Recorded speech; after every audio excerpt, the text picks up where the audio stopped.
안녕하세요. 제가 아주 재미난 이야기를 들고 청취자 여러분을 찾게 되어 진심으로 신이 납니다. 제 나이 40대, 지금은 캐나다에 정착해서 살고 있는 이민자입니다. 처음에는 내 인생이 정말 척박하다, 바람 잘 날이 없다고 생각했는데 마음의 시름을 덜고 난 지금은 아주 재미난 과거가 되었네요. 나이 60도 70도 아니고 고작 40대에 산전수전 다 겪었다고 해도 과언이 아닐 만큼 파란만장한 제 이야기 궁금하시죠? 지금부터 한번 털어놔 보도록 하겠습니다. 끝까지 제 이야기를 함께 해주신다면 너무나도 감사할 것 같아요. 제 나이 20대 후반에 결혼을 했었습니다.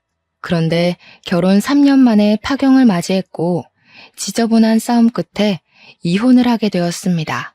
사실 싸움이라고 하기에는 억울하고 제가 일방적으로 당했다고 하는 게 정답일 것 같아요. 왜 이혼을 하게 되었는지 궁금하시죠?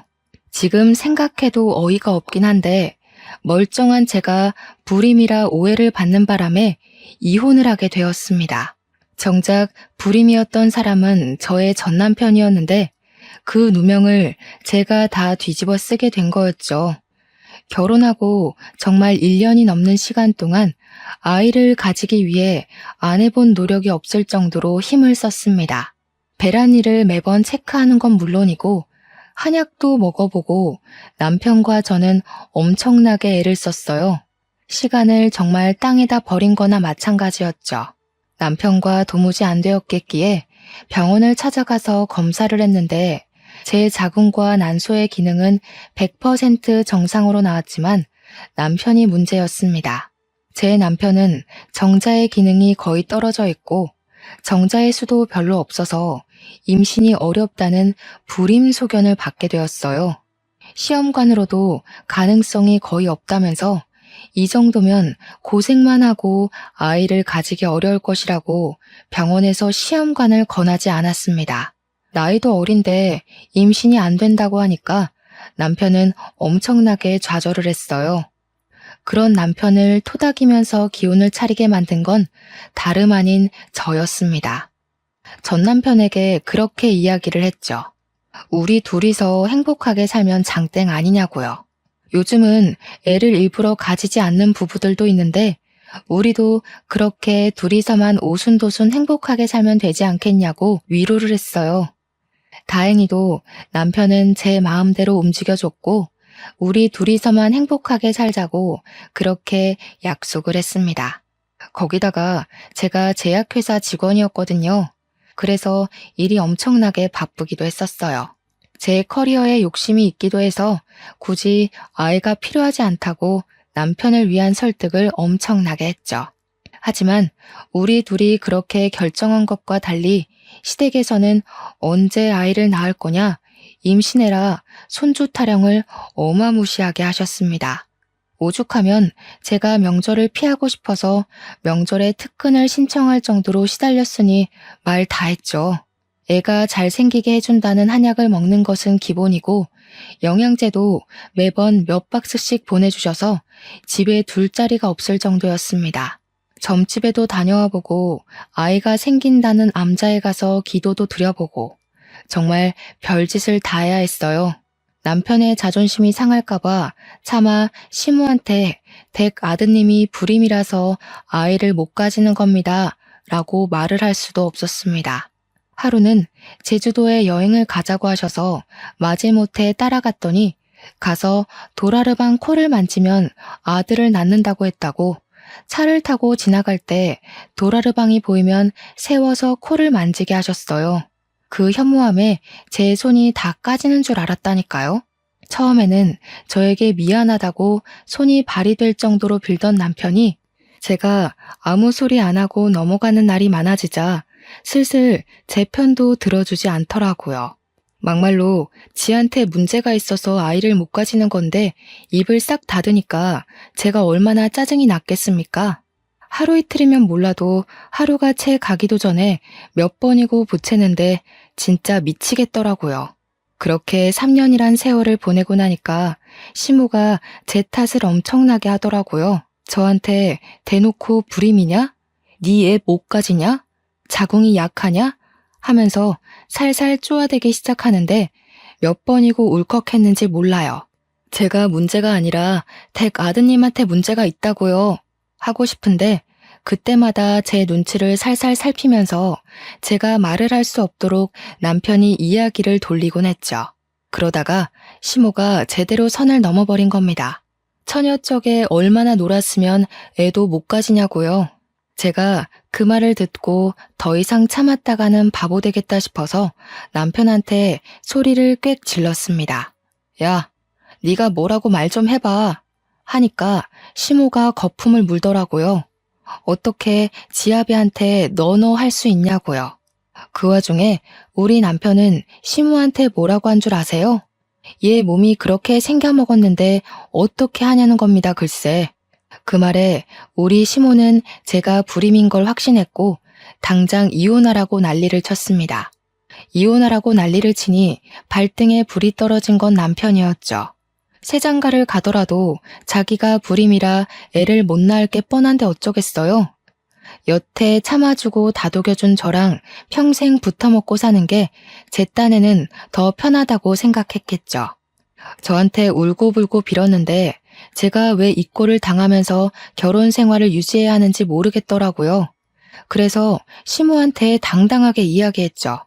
제가 아주 편한 며느리였다는 거 나중에 알게 되실 거라고 당장 이혼하겠다고요. 우리 남편은 사색이 되고 저는 남편에게 이야기했습니다. 네가 다음 부인 만나서도 애를 못 가지면 너네 가족들도 그제야 잘 알게 되겠지. 새 부인 맞이해서 잘 살아보라고 했습니다. 그러고는 떡하니 이혼 서류에 도장 찍어주고 나왔죠. 저랑 이혼하고 6개월 만에 전 남편은 선을 봐서 다른 여자랑 결혼을 하긴 했다고 하던데 그 여자랑도 결국 애 못 가지고 불임인 거 까발려졌더라고 하더라고요. 저한테 조금만 참아주지 그랬냐고 연락이 오긴 했었는데 어이가 없어서 쌍욕 한번 시원하게 박아주고 차단해버렸습니다. 여기까지도 엄청 재미있으셨죠? 그런데 제가 진짜 하고 싶은 이야기는 이게 끝이 아닙니다. 저는 이혼을 한 이후에도 여전히 제약회사에 잘 근무하면서 바쁜 일상을 보내고 있었습니다. 제가 이혼했다는 이야기를 제 입으로 떠벌리고 다닌 적은 없었지만 소문으로 은근히 퍼지더라고요. 잘 끼고 다니던 결혼 반지를 빼고 다니면서 사람들이 힐끗힐끗 제 손을 관찰하기도 했고요. 해외 부서로 발령받고 싶어서 발령 신청을 냈었거든요.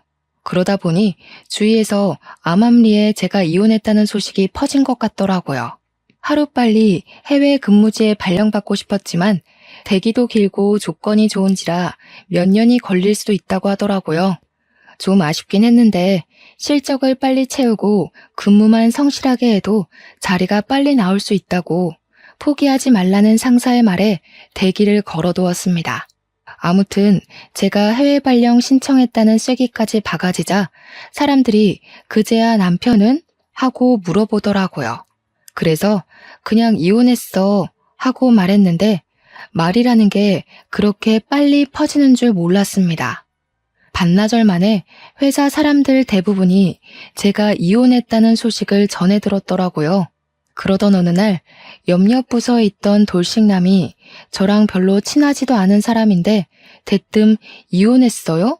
하고 물어보는 겁니다. 이건 무슨 개똥 매너인가 싶어서 무슨 상관이시죠? 이렇게 대답을 했더니 머리를 긁적이더라고요. 제가 너무 직설적으로 물어봤죠? 하면서 회사에 돌싱 모임이라는 게 있는데 거기에 들어올 생각 있냐고 물어보더라고요. 처음 듣는 소리라 이게 무슨 말인가 했는데 진짜로 회사에 돌싱들끼리만 동호회를 하나 하고 있었던 거예요. 돌싱인 사람들끼리 모여서 건전한 취미 생활을 하는 모임인데 신작 영화가 나오면 3, 4, 5 모여서 같이 보러 가기도 하고 맛집 탐방도 한대요. 술을 잘 마시는 사람들끼리는 술을 마시고 술을 못 마시는 사람들은 커피를 마시면서 이혼에 대한 고찰을 나누는 모임이라는 겁니다. 근데 이야기를 듣기만 했는데도 너무 재밌을 것 같은 거예요. 다른 사람들은 무슨 이유로 이혼을 했나 궁금하기도 하고 아무튼 호기심에 가입을 하겠다고 했습니다. 돌싱들끼리 모여서 할 말이 얼마나 많겠어요. 첫 모임 날짜가 정해지기를 엄청나게 기다렸습니다. 기대하던 돌싱 모임 약속 날짜가 잡혔고 사람들끼리 만나서 카페에서 팥빙수도 먹고 영화도 보고 노래방도 가고 놀았어요. 처음 만난 자리인데도 정말 어색한 거 하나 없이 다들 잘해주셔서 적응도 금방 했답니다. 그렇게 여러 번 만남을 거치다 보니까 생각보다 사람들이 멀쩡하더라고요. 저는 좀 걱정하기도 했거든요. 문제가 있는 이혼 가정도 있을 테니까 그런 영향이 태도에서 나올 수도 있잖아요. 이야기를 들어보니까 대부분 이혼을 할 만해서 했더라고요.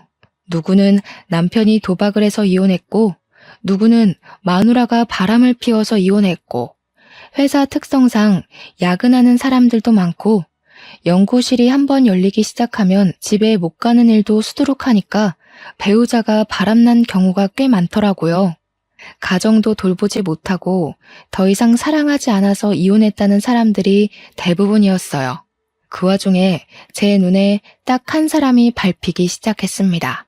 그런데 앞불싸 그 남자가 이혼을 하게 된 이유가 글쎄 고부간의 갈등 때문이었다는 거예요.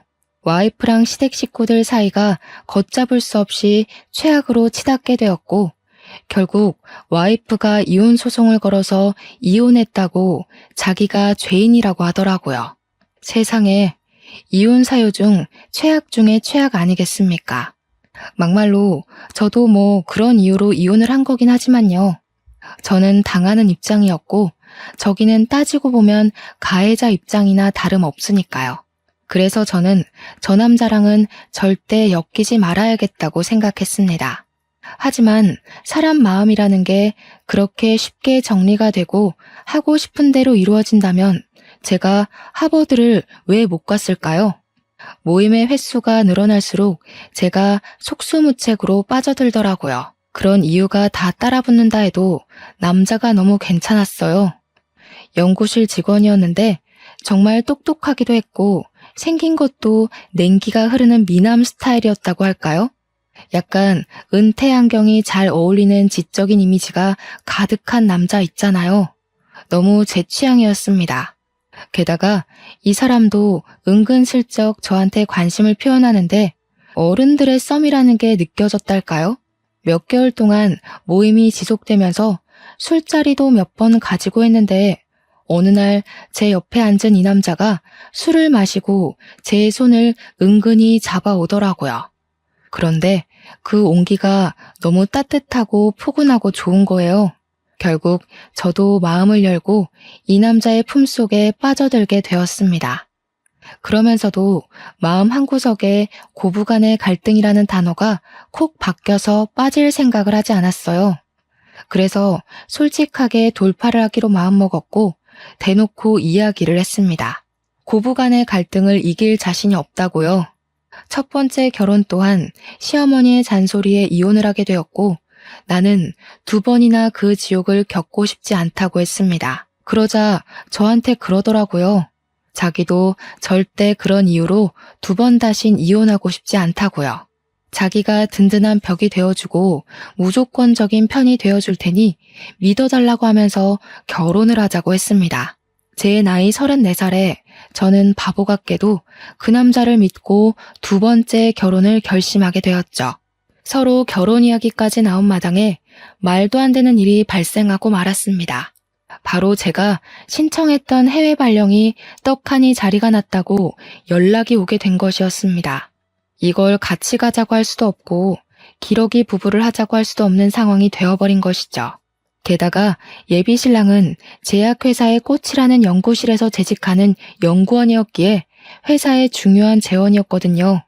근데 예비 신랑도 저에게 수심이 가득한 얼굴로 할 말이 있다고 시간을 좀 내달라고 하더라고요. 오늘이 날이라는 생각이 들어서 이별을 이야기할 생각으로 퇴근 후에 회사에서 조금 떨어진 카페에 나란히 앉아 이야기를 하게 되었습니다. 먼저 이야기를 하겠다고 하더니 저에게 일을 그만둘 생각이 있냐고 물어보더라고요. 저도 제 커리어를 정말 중요하게 생각하고 있었던 터라 그래서 해외 발령을 포기할 수 없었던 거기도 했고요. 그래서 회사를 그만둘 생각은 전혀 없다. 무슨 일이냐 하고 물어보았죠. 그러니까 저한테 사실은 자기가 해외 발령이 났다면서 6개월 뒤에는 캐나다에 가야 한다고 하는 겁니다. 너무 좋은 기회이기도 하고 해외 연구실에서 직접 배울 수 있는 기회라서 절대 포기하고 싶지가 않대요. 근데 저의 발령지도 캐나다였거든요. 예비 신랑에게 이야기를 했어요. 나도 캐나다에 가야 하는데? 오늘 그 이야기 하려고 했어. 하고요. 그러니까 예비 신랑 얼굴이 눈에 띄게 밝아지는 겁니다.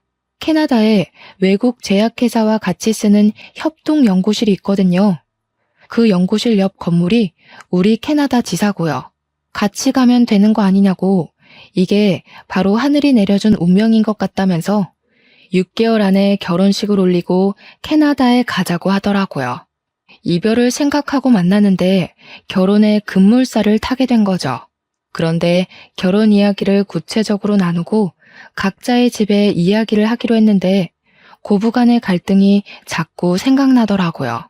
게다가 재혼인데 재혼까지 실패하면 제가 무슨 면목으로 부모님을 뵐 수 있겠어요? 어떻게 해야 할지 고민을 하는 와중에 예비 시댁에서 먼저 저를 보고 싶다고 연락이 왔고 고부간의 갈등을 한번 겪어보자 싶어서 만나러 나갔습니다. 엄청나게 걱정을 하면서 딱 예비 신랑 네 가족을 만났는데 이게 웬걸? 시모에게 문제가 있는 게 아니라 신우가 문제가 있더라고요. 외적인 데서부터 깐깐한 포스가 느껴지는데 얼굴에는 심술이 덕지덕지 붙어가지고 완전 못돼 처먹게 생겼더라고요. 문제는 성격 또한 진짜 못돼 처먹었다는 것이었어요.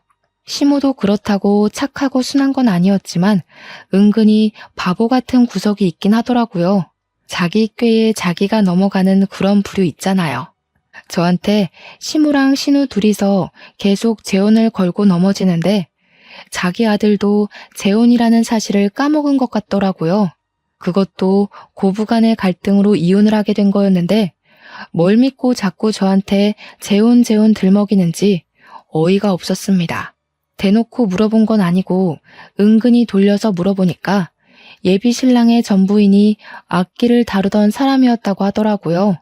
할 줄 아는 게 피리 부는 거밖에 없었다면서 그걸로 괴롭혔다고 신우가 자랑스럽게 이야기를 하더라고요. 전부인네 집이 꽤 부잣집이었다는데 살림 하나하나 트집 잡으면서 괴롭히니까 못 버티고 이혼하자고 한 거죠. 그것도 결혼한 지 6개월 만에 이혼을 했대요. 그러면서 저한테 6개월 살고 이혼한 거랑 3년 살고 이혼한 거랑 같겠냐면서 모양 빠지는 건 제 쪽이니까 알아서 잘 하라고 하더라고요. 예비 시모도 예비 시부도 예비 신랑도 아닌 예비 신우가 저한테 그 말을 하는데 얼마나 어이가 없던지. 그러면서 저한테 가풍을 꼭 지켜야 한다면서 한 달에 한 번은 무조건 가족 모임에 참석해야 하고 명절에 친정 갈 생각은 하지 말라고 하대요.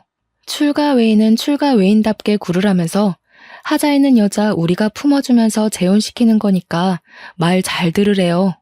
저도 뭐 지지 않고 이야기하긴 했습니다. 신우 되실 분도 그럼 명절에 시댁에 가 있으셔야 하니까 친정에는 방문하지 않으시겠네요? 한 달에 한 번 모임도 꼬박꼬박 하시는 거고요. 제가 알아서 챙길 테니까 출가 외인이면 출가 외인답게 구셔야죠. 그러니까 부들부들 떠는데 그 꼴이 퍽이나 우스웠습니다. 예비 신랑도 저한테 말 잘했다면서 누나가 뭔데 우리 결혼에 감나라 배나라 하냐고 신경 쓰지 말라고 하더라고요. 아무튼 저와 예비 신랑이 6개월 뒤에 캐나다에 가야 하는 걸 양가가 다 알고 있었기에 빠르게 결혼부터 하기로 했습니다. 재혼이기에 식도 간단하게 가족들끼리 올리기로 했고 혼인신고는 비자 문제가 걸려 있어서 먼저 하기로 했죠. 그런데 제 예상 밖의 일이 벌어졌어요. 예비 신우가 생각보다 발이 무척이나 넓은 사람이었더라고요. 저한테 어디 학교를 졸업했냐, 어느 동네에 살았었냐 이것저것 호구조사를 하더니 뒤에서 몰래 알아봤었나 봐요.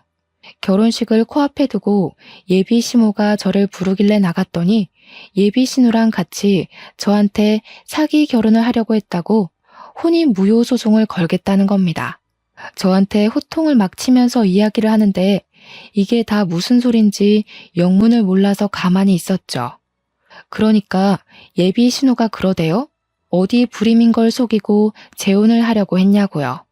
하나뿐인 아들이 대를 이어야 하는데 불임이 웬 말이냐고 소리를 치더라고요.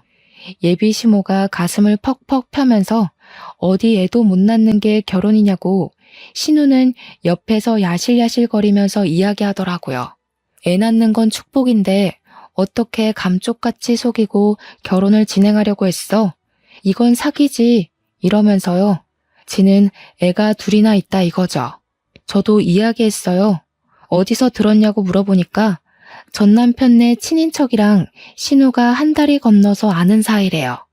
그래서 저도 콧방귀를 뀌면서 말했습니다. 하나는 알고 둘은 모르시네. 제가 불임인 게 아니라 걔가 불임이었거든요. 라고요. 그러니까 미심쩍어 하면서 신우가 또 어디론가 전화해서 물어보더라고요. 그러더니 큰 소리가 오고 가는데 제 말이 맞는다는 걸 확인한 것 같았어요. 전화를 끊고 나서 제가 의기양양한 표정으로 앉아있으니까 시모랑 신우가 둘이 속닥속닥 하더니 저보고 이만 가보래요. 진짜 어이가 없어서. 제가 그대로 가면 사람이 아니잖아요. 신우한테 당당하게 사과하라고 이야기를 했습니다. 그러니까 신우가 아니 가족끼리 뭘 이런 걸로 얼굴을 붉히려고 하냐고 되려 큰 소리를 치는 겁니다. 시모는 속 시끄러우니까 이만 가보라고 손을 허이허이 젓고 있고 저도 만만하게 보이면 안 되겠다는 생각이 들어서 사과하시라고요 하고 큰 소리를 쳤어요. 그러니까 저보고 어디서 큰 소리를 내냐고 건수 잡았다는 듯이 호통을 치는 겁니다. 제가 진짜 짜증이 확 나서 앞으로 그냥 저 불임인 줄 알고 사시라고 저 남편한테 이야기해서 애 안 가지고 살게요 했습니다. 그러니까 둘 다 화들짝 놀라서는 아니 무슨 말을 그렇게 하냐고 사과하면 되잖아 할게 하더니 시모가 신우 보고 사과하라고 시키더라고요. 신우가 저한테 아니 옳게 진짜 가지가지 한다. 꼭 사과를 받아야겠어? 하는데 제가 가지가지 하는 김에 더 해볼까요? 하니까 꼬리를 내리더라고요.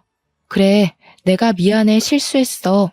하고 사과하자마자 잘 알겠다고 사과를 받아줄지 말지는 생각해 보겠다고 하고 집으로 돌아왔습니다. 저와 남편이 미리 혼인신고를 하기도 했고 둘 다 해외 발령으로 준비할 게 많았던 터라 남편 혼자 살던 집에 살림을 합쳐서 같이 살고 있었거든요. 남편이 집으로 돌아오자마자 붙잡고 이야기를 죄다 털어놓았습니다.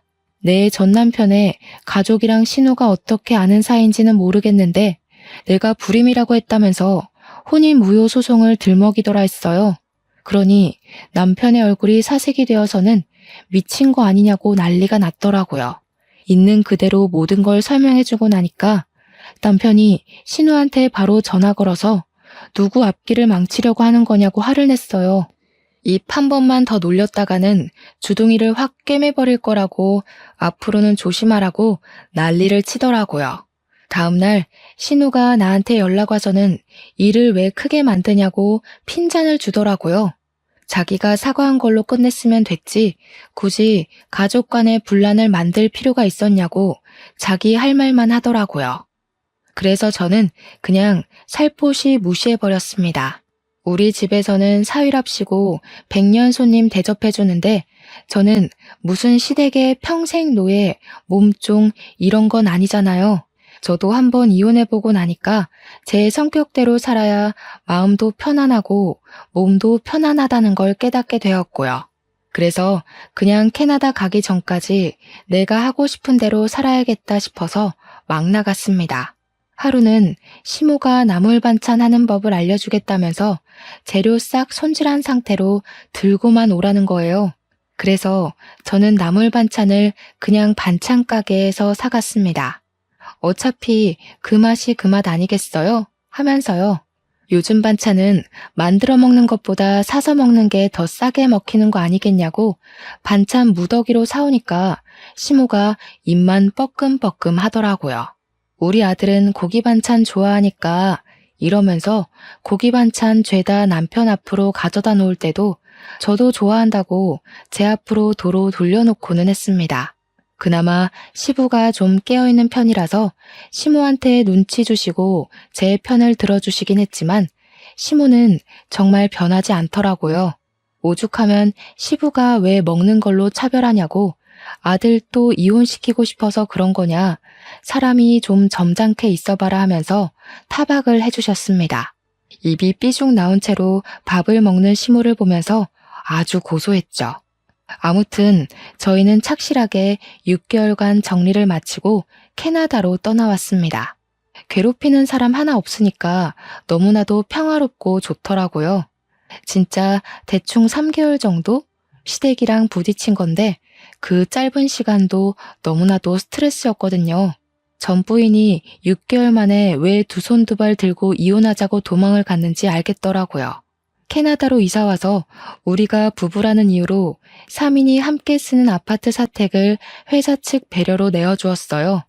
집도 넓고 편하고 진짜 최고였습니다. 캐나다가 춥긴 하지만 공기도 너무 좋고 어딜 가도 자연 경관이 장관이고 남편이랑 너무 행복했어요. 혹시 워라벨이라는 말 아세요?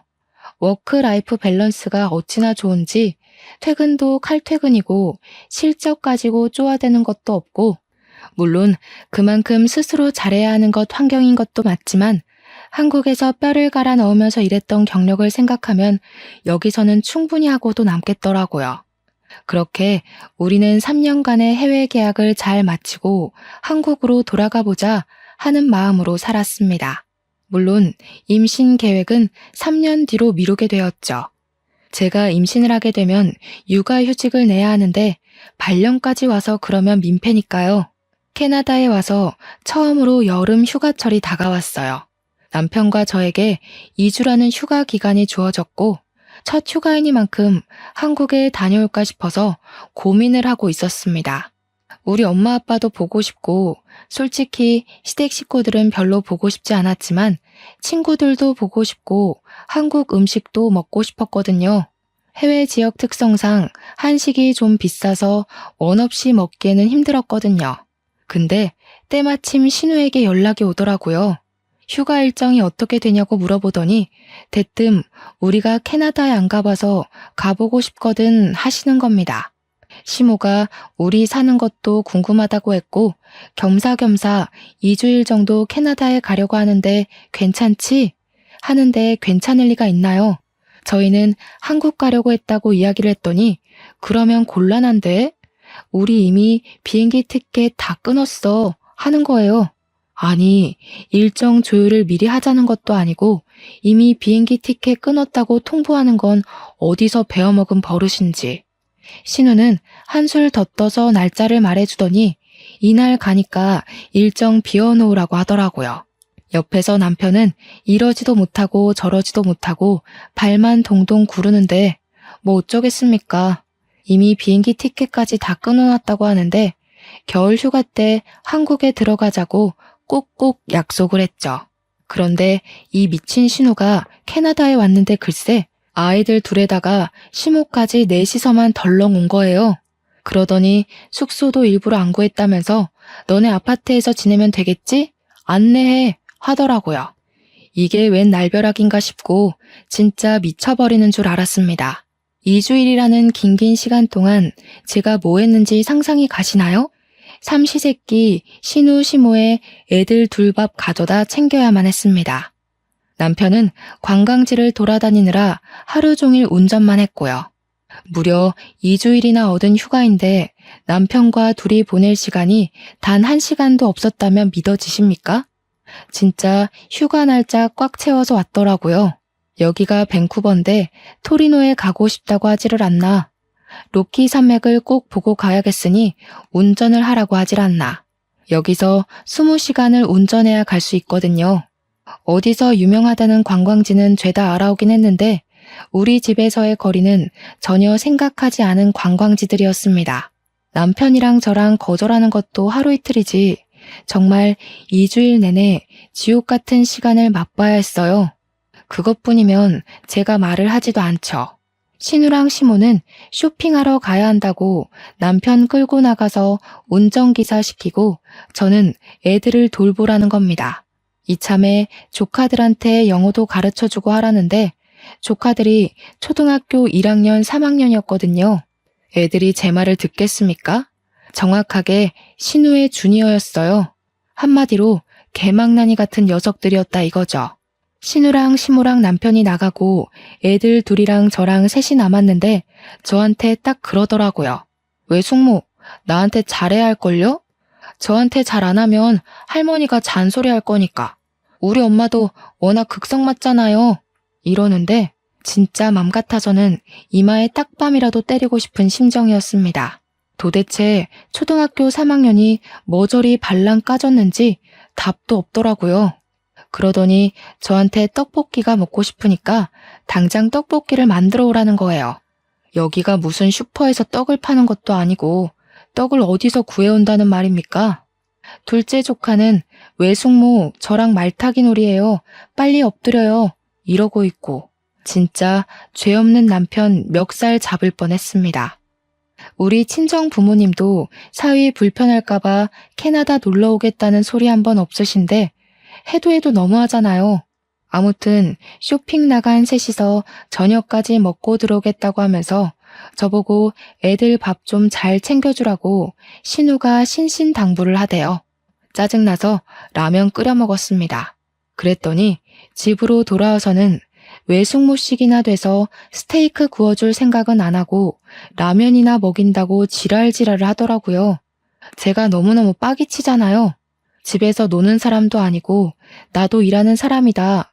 겨우 받은 여름 휴가인데 누구 뒤치다꺼리를 하는 거냐고 했죠. 신우한테도 대놓고 이야기를 했어요. 여기 와서 쇼핑하는 데만 돈 썼냐고요. 애들 데리고 나가서 스테이크를 사 먹이라고 했죠. 우리도 좀 사주고 하라고 여기 와서 숙소 제공하고 관광지도 다 모시고 다녔는데 수고비는커녕 기름값이라도 준 적 있냐고요. 그랬더니 시모가 가족끼리 뭘 그리 계산적으로 나오냐고 애들이 라면 먹으면 몸에 안 좋으니까 하는 소리지 하는 거예요. 그래서 저도 몸보신하고 싶으니까 몸에 좋은 것 좀 사오시라고 했죠. 그렇게 열이 뻗치는 2주일을 보내고 남편이 신우랑 시모한테 신신당부를 하더라고요. 다음 휴가 때부터는 우리가 한국에 나갈 예정이니까 절대로 캐나다 올 생각하지 말라고요. 여기 회사 사택이라 이렇게 많은 사람들이 먹는 것도 당연히 안 되고 시끄럽게 굴면 안 된다고 조카들 때문에 아랫집에서 항의도 들어왔다고 살벌하게 이야기를 했습니다.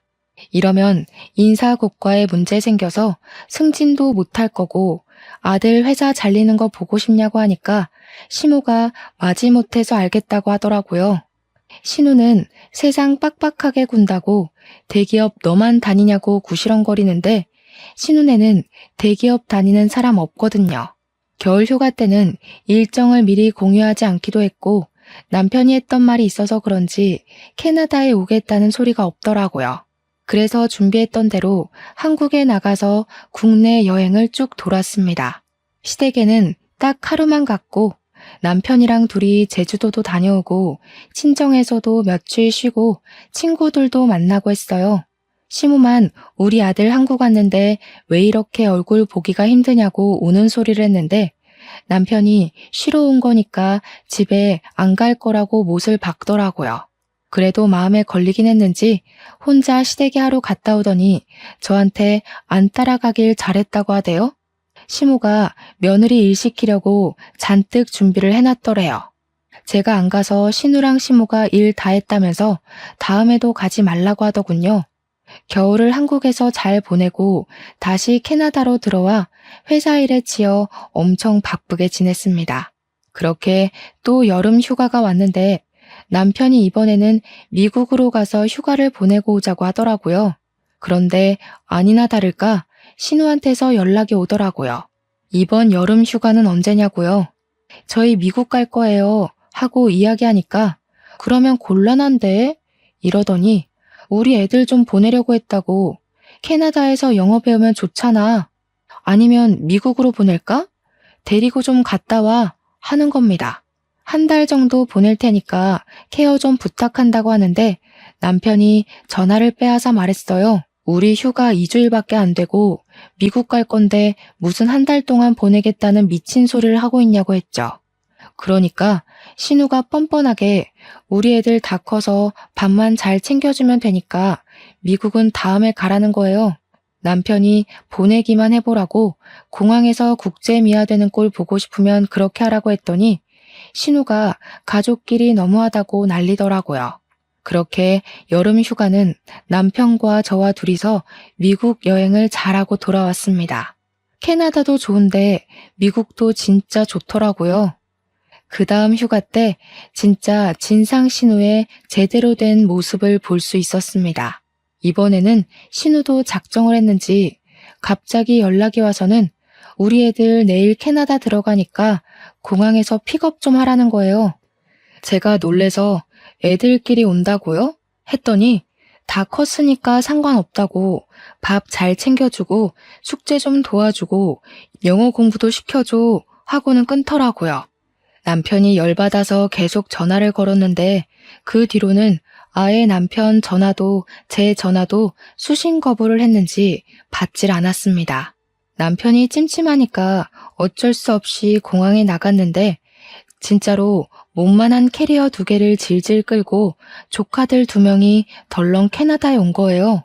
남편이 너네 언제 돌아가냐고 물어보니까 한 달 뒤에 간다고 하더래요. 숙제에 영어책에 한아름 짐을 들고 왔는데 제가 이걸 다 언제 하냐고 물어보니까 외숙모랑 하면 된다던데요? 하고 있더라고요. 진짜 한 달 동안 제가 애들 수발을 다 들었는데 진심으로 아이 낳는 게 왜 축복인지 모르겠더라고요. 초등학교 2학년, 4학년이 제 말을 들어줄 리도 만무하고 죽는 줄 알았습니다. 애들은 햄버거 먹고 싶다, 피자 먹고 싶다 난리도 그런 난리가 없는데 진짜 애들 손에 $100 한 장도 안 쥐어 보냈더라고요. 그러면서 첫째 조카가 뭐라는 줄 아시나요? 엄마가 메이플 시럽을 사오라고 했다며 사흘 목록을 적어줬다고 종이를 건네더라고요. 무슨 캐나다 화장품에 생필품에 조미료에 많기도 더럽게 많더라고요. 애들한테 웃으면서 돈은 가지고 왔냐고 물어보니까 외숙모가 사줄 거라고 했어요 하는데 진짜 신우 머리채 잡고 싶었습니다. 그래서 그냥 저도 될 대로 되라 하고 하나도 안 사줬어요. 남편도 열받았는지 왜 그런데 우리 돈 쓰냐고 사주지 말라고 했고요. 그런데 애들 밥을 굶길 수는 없지 않겠어요? 그래서 밥만 정말 덜렁 해줬습니다. 저희도 한 달 내내 휴가를 받을 순 없어서 출근을 해야 했거든요. 출근할 때는 애들한테 알아서 집 보라고 그러고 나갈 수밖에 없었죠. 근데 집에만 돌아왔다 하면 집이 개 난장판이 되어 있는 거예요. 자기들끼리 뭐 해먹겠다고 난리를 친 건지 하루는 주방이 완전 밀가루 범벅이 되어 있었습니다. 화가 나서 너네 이게 다 뭐 하는 짓이니? 하고 소리를 치니까 쿠키 좀 구워 먹어볼까 했다고 유튜브 보면 다 나온다고 당당하게 말하는데 아이고 두야. 너네가 다 치우라고 청소하는 법도 유튜브 찾으면 나온다고 했더니 조카애가 울면서 신우한테 고자질을 하더라고요. 외숙모가 구박해서 여기서 더는 못 지내겠다고 했는지 신우가 난리를 치는데 그 엄마의 그 딸이더군요. 결국 난리치는 신우 목소리 듣기 싫어서 남편에게 토스했죠. 그랬더니 남편도 쌓아둔 게 많았는지 신우한테 진짜 분노의 지랄을 하더라고요. 애들한테 돈 한 푼 안 주고 캐나다까지 보내는 건 어디서 배워먹은 진상짓이야? 자기들이 집 난장판 만든 건 생각도 안 하고 누구 보고 치우라고 고자질을 해대고 앉았어? 애들이 뭘 보고 자랐으면 가정교육이 이따위겠냐고. 진짜 쪽팔린 줄 알아. 조카들도 남편이 화내는 걸 처음 본 건지 잔뜩 쫄아서는 그 뒤로 착실하게 공부만 하더라고요. 그 다음부터 신우가 휴가 때 애들을 캐나다에 보내겠다는 소리도 쏙 들어갔고요. 저희는 3년 동안의 해외 발령을 무사히 마치고 한국에 돌아가게 되었는데 그즈음 제가 임신을 하게 되었어요. 만삭 때 육아휴직을 내기로 해서 임신 중에도 일을 하고 있었죠. 그런데 캐나다에서 협업했던 외국 제약회사에서 꾸준히 남편에게로 스카우트 콜이 들어왔습니다. 우리 남편의 연구가 마음에 들었다고 연봉 협상도 원하는 대로 해주겠다고 하는데 한국 생활보다 캐나다 생활이 좋았던 터라 고민이 되더라고요. 그래도 일단 임신 중이니까 조금 더 고민을 해보기로 했어요. 애 키우기는 한국만한 곳이 없으니까요. 아무튼 한국에서 살 집은 친정 옆으로 정했습니다. 제가 임신을 했다는 게 크게 작용해서 친정 근처로 온 건데 시댁에서 난리가 난 거예요. 시댁 근처로 와야지 우리 아들을 엄한데 뺏기게 생겼다고요. 남편은 시댁 근처 가면 피곤해진다고 싹 무시했어요. 그렇게 임신 18주쯤 되었을 때 일이 터지고 말았습니다. 시무랑 신우가 마사지를 가야겠다면서 저에게 애들을 봐달라고 하더라고요. 애들도 초등학교 6학년, 4학년이었으니까 대충 숙제만 시키면 된다고 하길래 알겠다고 했죠. 근데 제가 임신을 하고 나니까 시도 때도 없이 졸린 거예요. 그래서 소파에서 잠시 자고 있었는데 둘째 조카가 숙제 다 했다고 놀아달라고 저를 깨운 거죠. 너무 푹 잠들었던 터라 잠이 덜 깬 상태로 왜 하고 있는데 일어나 보라고 하면서 둘째 조카가 제 배 위로 올라타선 심한 응석을 부렸습니다. 그런데 순간 배가 너무 아파서 눈앞이 핑 돌면서 배가 미친 듯이 땡기고 식은땀이 줄줄 나는 거예요. 30시간 같은 3분이 지났는데 배가 괜찮아지지 않고 점점 뭉치는 느낌이 들고 아랫배가 찢어지는 느낌에 땅바닥에 주저앉고 말았는데 조카 2명이 저를 손가락질을 하더라고요. 와, 아픈 척 지리고 오지고. 이 말을 내뱉는데 순간 눈물이 줄줄 나는 겁니다. 때마침 시부가 집에 왔고 제가 배를 붙잡고 대굴대굴 구르는 걸 보고 급하게 119를 불렀어요. 병원에서 하는 말이 정말 큰일 날 뻔했다고, 아기가 튼튼하고 산모의 자궁이 튼튼해서 버틴 거라고, 하마터면 유산할 뻔했대요. 시부가 열받아서 씩씩거리고 남편도 헐레벌떡 오고 시무랑 신우도 병원에 왔는데 신우가 뻔뻔하게 애들이 장난 좀 쳤다던데 뭘 이렇게 유난이야? 라며 짓거리는 겁니다. 남편이 열받아서 씩씩대는데 옆에 서 있던 시부가 신우 따귀를 확 날려버렸습니다. 너 때문에 귀한 손주 잃을 뻔했는데 어디서 뻔뻔하게 그딴 소리를 짓거려? 뺨 맞은 신우랑 시모랑 둘 다 얼어붙어 있었죠. 엄마고 누나고 꼴도 보기 싫어. 당신네들 꼬락서니 보기 싫어서 우리 이민 갈 거야. 찾아올 생각도 하지 말고 연락도 하지 마. 진즉에 내가 첫 번째 이혼을 했을 때 인연을 끊었어야 했어. 그 말에 시모가 사색이 돼서 아들아 하는데 시부가 당신은 아들이라 부를 자격도 없다고 고래고래 화를 냈어요. 우리 친정 부모님도 소식 듣고 오셔서는 열받아서 시모한테 한 소리 하시더라고요. 도대체 가정교육을 어떻게 시켰길래 줄줄이 집안 망신을 이리도 시키십니까? 2번 다신 우리 딸한테 연락도 하지 마세요. 내가 우리 사위 봐서 참는 겁니다. 시부가 고개 숙이고 죄송하다고 이야기하고 신우랑 시모 보고도 사과하라고 호통을 쳐서 결국 신우랑 시모도 저한테 무릎 꿇고 사과를 했습니다. 아마 우리 부모님이나 시부 아니었으면 사과도 안 하고 뻔뻔하게 굴었겠죠. 물론 저도 그 사과를 받아주진 않았습니다. 결국 안정이 필요하다는 말에 저는 육아휴직을 일찍 쓰려고 했고 남편은 진지하게 이민을 가자고 했습니다. 남편이 연봉이 오를 테니 생활비 걱정은 안 해도 될 것 같다며 캐나다에서 재취업 준비를 하는 게 어떻겠냐고 했어요. 결국 저희는 이민을 결정했고 시부에게만 이야기를 했습니다. 빠르게 한국 생활을 정리하고 남편은 스카우트 제의가 왔던 외국 제약회사에 취직을 했고 저는 출산을 무사히 마쳤답니다. 친정엄마가 캐나다로 오셔서 3개월 동안 몸조리해 주시고 돌아가셨고요. 아이도 꽤 컸고 저는 재취업 준비를 해서 좋은 회사에 취직도 하게 되었습니다. 시무랑 신우는 어떻게 되었냐고요? 그 뒤로 저한테는 물론이고 남편한테까지도 연락을 못하게 되었죠. 남편이 모조리 다 차단했거든요. 근근히 시부를 통해서만 안부를 전하며 살고 있는 중입니다. 여러분도 참고만 살지 마시고 꼭 하고 싶은 말은 다 뱉으면서 삽시다. 제 이야기를 들어주셔서 감사합니다.